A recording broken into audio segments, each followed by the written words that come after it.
ఒకటే హెచ్చరిస్తున్నాను, మీరేదో ఇలాంటి కార్యక్రమాలు చేస్తారనే నేను గ్రామాల్లో పార్టీ కార్యకర్తల్ని పిలిచి కూడా మందలిస్తూ ఉన్నాను.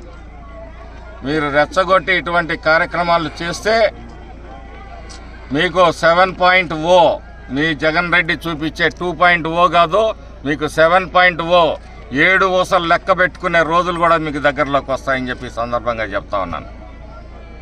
పల్నాడు ప్రశాంతంగా ఉంది. ఈరోజు ప్రశాంతంగా ఉన్న పల్నాడులో చిన్న చిన్న సంఘటనలు కూడా రెచ్చగొట్టి, ఆ రోజు పశువేమల్లో ఒక కుటుంబం మధ్య హత్యలు జరిగితే మేము ఎక్కడా కానీ మొదటి దాడి జరిగింది కానీ రెండవ దాడి జరిగింది అనే విషయంలో హాస్పిటల్లో పరామర్శించాను తప్పితే నువ్వెళ్ళి అక్కడ శవరాజకీయాలు చేసే ప్రయత్నం చేసావు పిన్నెల రామకృష్ణారెడ్డి. ఈరోజు దీని వెనక ఎవరున్నారు ఏంటనేది ఖచ్చితంగా తేలుస్తాము.